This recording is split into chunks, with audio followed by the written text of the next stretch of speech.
Hey everyone, it's me, Evan, and I'm here to show you how to make a TNT missile.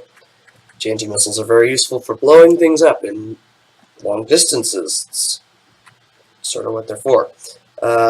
So yeah, this is like my cool thing. I just mess with TNT and stuff here. Little bunker over there. So you start off with a piston here, then you place a slime block, slime block, slime block, slime block. Most people don't do it this way, like actually just constructing the missile. I find this easier for construction, just like, quick construction.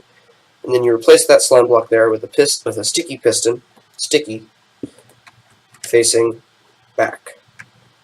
By the way, you do want to point this towards where you're firing. Useful hint.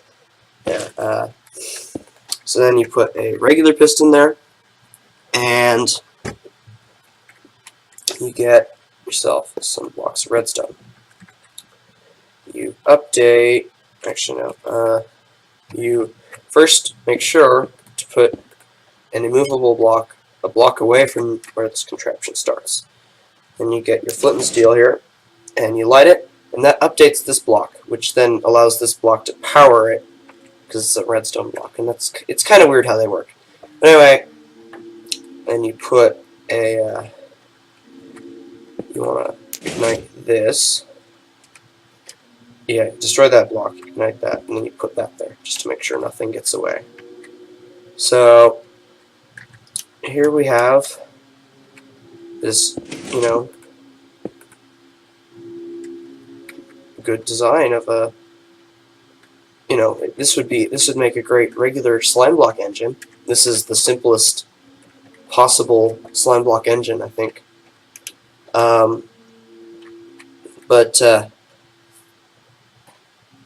we still need to add TNT and all the components that makes this thing go boom, right? So we take slime blocks, we drop this down here, we grab ourselves some, I like to use gray wool for this kind of stuff, it looks really official or something.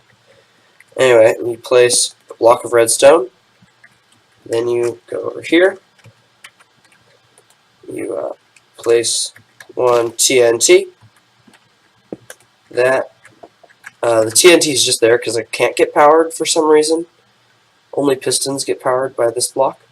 So this TNT is completely safe. It's a great place to just sort of stick it in. Also, you could stick them in here, but not touching the block. You can't have it directly touching.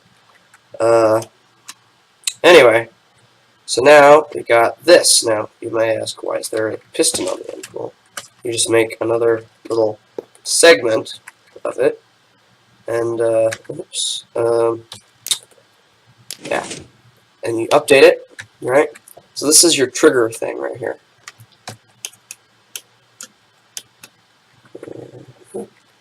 So you take the slime blocks and drop it down and make a little shelf there. Now the shelf is just to make sure that this does not fall when it activates, because, the TNT falls.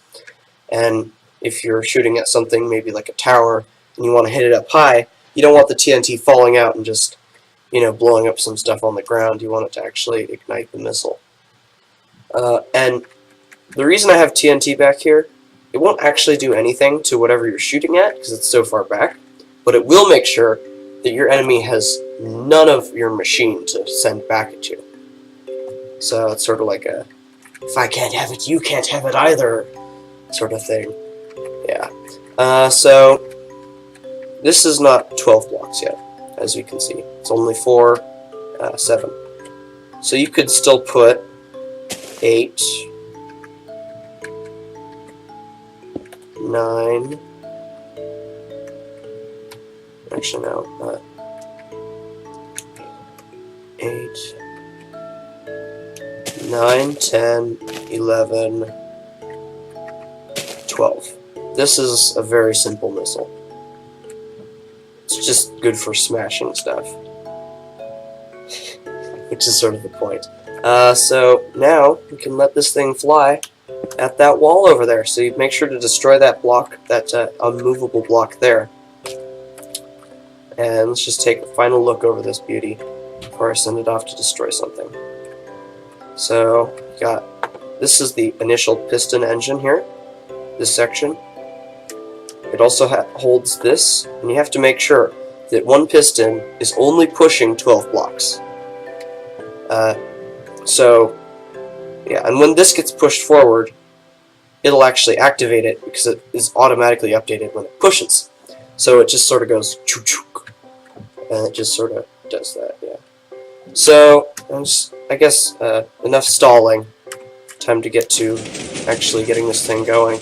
So, as you can see, it's not very fast. That's the downside. There are, I'm sure, faster ones out there, but this one is super simple, and it can carry TNT to where you want it to go. Or it can carry anything else. You could use the same principle to really carry anything else, but let's see, as it makes contact with the wall, those two spaces collapse in, and then it connects the TNT, and completely destroys the 3-block thick wool wall. So, as you saw there, it just completely obliterated that wall.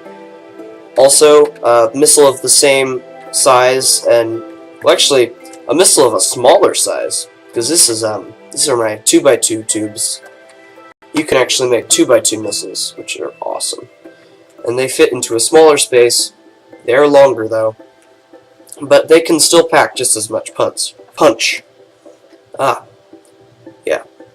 So, if this was all wool, because stone has more blast resistance than wool, these 2x2 missiles probably would have gone all the way through, but the 2x2 missile I launched from over there, the right tube, hit right here. It got 2 blocks in. So that's pretty good. Actually, no, it got 3 blocks in. That's right. See, this was part of it, and it sort of just blew up everything there. Yeah, really, really fun, these missiles. But, of course, that still didn't get really that close to going through a wall. If you really want to go through a wall, there's a way more effective method. It's called taking a pick and just sort of taking the pick and mining through the wall, and then you're inside. You don't really need to blow anything up, but if you want to be totally spectacular and go all overkill on it, you need to use TNT missiles. There's nothing more overkill than a TNT missile. So, thank you guys for watching. I'll see you next time.